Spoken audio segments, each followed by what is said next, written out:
If you have been assigned the proctor role, the My Proctor Schedule tab is available for you.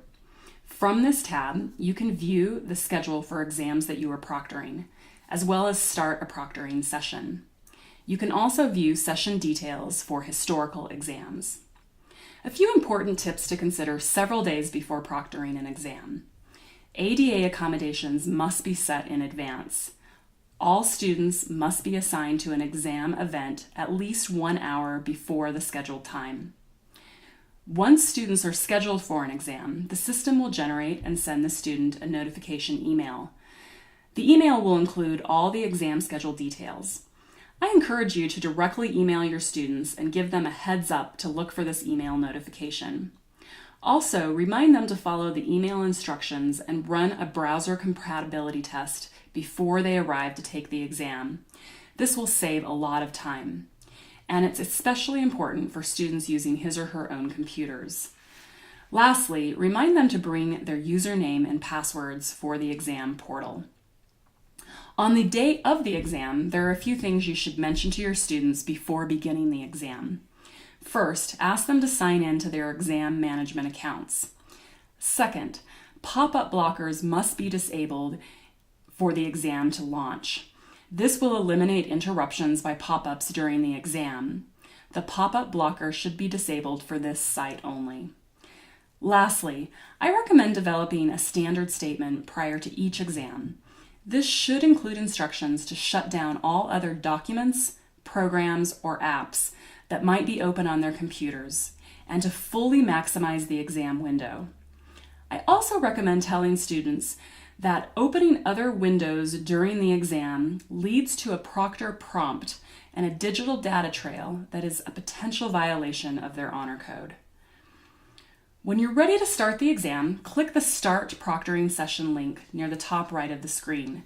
This link will only show 30 minutes prior to a scheduled exam time. The Proctor Screen will display. The screen has several sections, starting with the Examinee Summary. This section shows the number of students scheduled, the number of students you have marked present, the number of students who have started the exam, and the number of students who have completed the exam.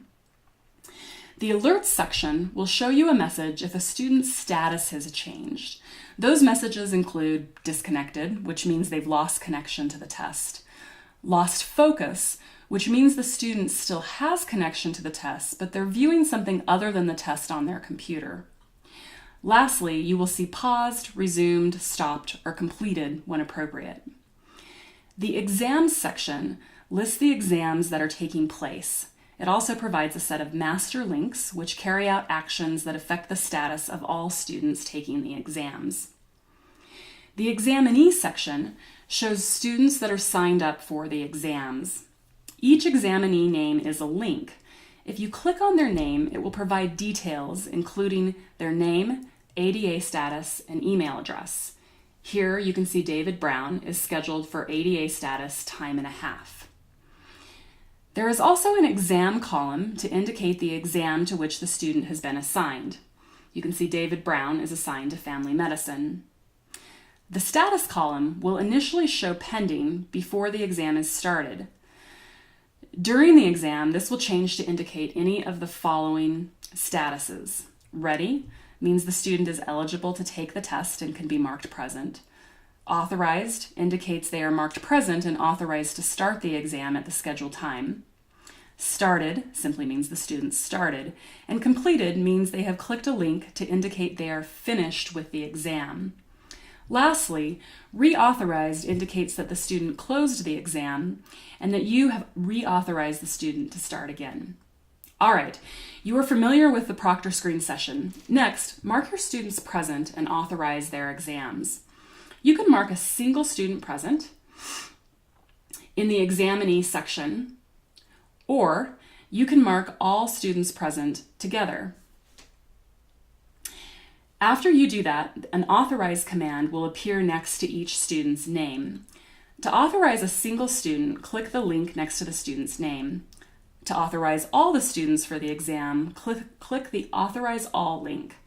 This action places a link on the student's computer, which allows the students to start the exam. It may take a few minutes when you're starting several exams at once. And if a student does not see the launch link, ask the student to refresh their exams page. If you're proctoring more than one exam at once, you will see more than one exam listed in the exam section. All students are now marked present and authorized to begin the exam. As students start to sign on, you will see changes in the Examinee Summary box and the status screen. A few helpful tips during the exam. You may pause and resume a proctoring session. You can pause the exam for all students in the session for a group break, or pause the exam for a single student for an individual break. Pausing stops the timer. Some faculty prefer this option as opposed to setting up a break when first scheduling the exam. It's also a nice feature if something unexpected happens during an exam administration. It's good to know you can always pause an exam and resume an exam. To pause an exam for all students, click Pause All next to the exam in the Exams section. Or to pause an exam for an individual student, click Pause next to the student's name.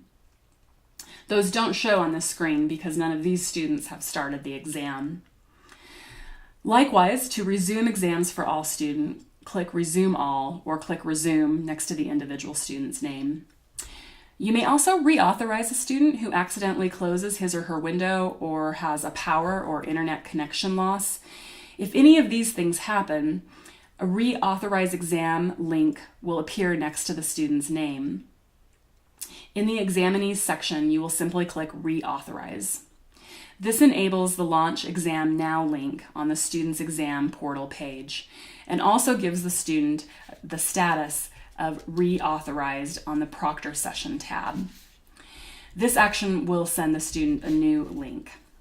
Lastly, you may elect to stop a proctoring session. This is never going to be your first choice. Stopping an exam prevents it from being restarted again, automatically invalidates the score, and closes the exam out. You won't be able to restart it, resume, or reuse it at a later time. This should only be used in cases where it's impossible for students to complete an exam. I always recommend pausing the exam before stopping it.